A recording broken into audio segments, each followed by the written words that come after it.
Okay, ladies and gentlemen, I'm helping a neighbor with his property. And part of the issue I'm helping the neighbor with is, you know how they like to tax you because they forcibly place an APN, assessor's parcel number, on your property? Well, ladies and gentlemen, that's where they get the right to tax you. You accepted the privilege of using that number. You don't believe me? Go ahead and do your research. The assessor's parcel number belongs to them. It doesn't belong to you, so why is it on your property? That deed is your property. Why is it on your property? Well, Redfield v. Fisher lets you know that they cannot tax household goods, consumer goods, goods that are not used for commercial purposes. So I simply asked the system to show me California cases, you'll do it for your state, that agree with Fisher. It's a fundamental law. Go back and read Redfield v. Fisher, 1930, Oregon. Go and read it.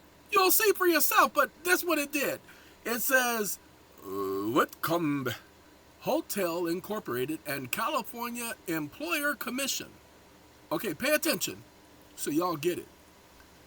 The court distinguished between commercial activity and private possession, stating, taxation must attach to activity, privilege, or commercial exchange, not to the mere ownership or possession of property for private ends. It reinforces that passive, non-commercial ownership is not a taxable event. Woohoo! What year was that? Supreme Court of California, 1944. Okay, now hold on now. The County of Los Angeles versus Frisbee. We've been doing a lot of Frisbee videos, haven't we? Let's continue. The court invalidated an attempt to tax possessory interests in public lands used for private residential purposes, stating, where no commercial benefit or public privilege is involved, the imposition of a tax is an unconstitutional burden on private rights. Now, I didn't read this before I showed it to you. It's what I do videos right at that moment because I was tired. It's 7:30 and I'm tired, y'all. Anyway, directly supports the private residential use as a taxable event. It's not a taxable event, but that's what it was saying. The court held that taxation cannot be imposed on property used exclusively for private, non-commercial, producing purposes, absent express statutory authority, and even then, constitutional limits apply. The state cannot convert private possession into a taxable privilege by administrative fiat.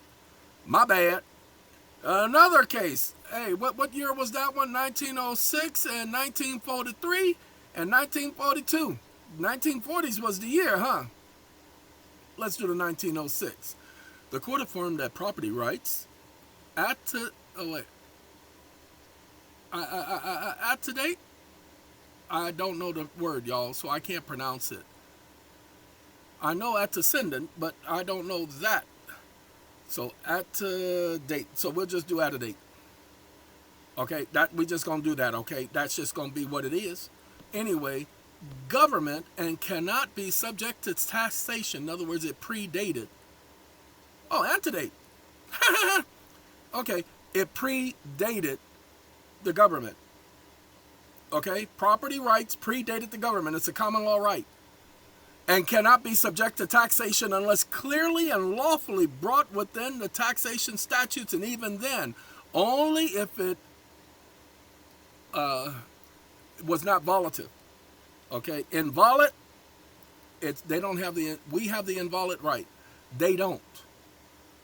Of natural rights. The right to hold property for personal use is inherent. It's a natural right and cannot be burdened by taxation absent a clear constitutional delegation. There is no clear constitutional delegation, which does not exist for purely private possession.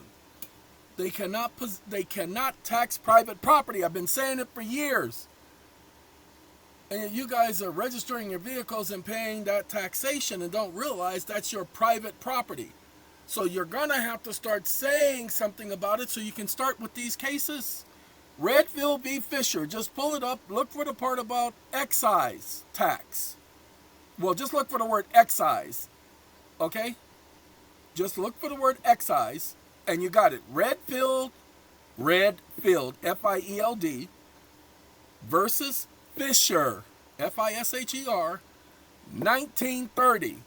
It's an Oregon case, okay?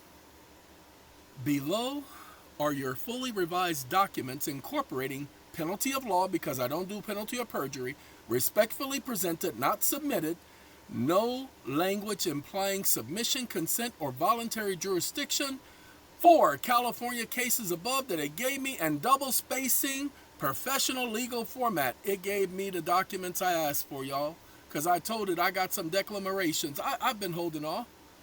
I told the county I'm coming. Okay, I told the county I'm coming. It gave me 5 case citations, including Estate of Miller, which said pretty much the same thing. Okay, so I got what I wanted. Oh, this is, which one are you? You Quinn? Hey, Quinn, what up, homie? Quinn. Okay, Quinn did this for me. Woohoo! And that's 3 petitions, well, 2 declarations and a memorandum of law. See, 1 declaration, 2 declaration, and where my memorandum? That's my memorandum. Okay? All right, yeah, I'm tired. So it's time for me to go. I sent that to some people. Oh, and I was getting my upside down. Oh, I forgot. It's Alt, ALT, and I believe it's 186 or 168. Let me try it again to make sure. You hit Alt on your computer and do 168. Oh, sorry, I gotta put the mouse there. Hold on. Alt 168. Okay, your mouse has to be in the location in order for it to show up. That's the upside down question mark. Alright?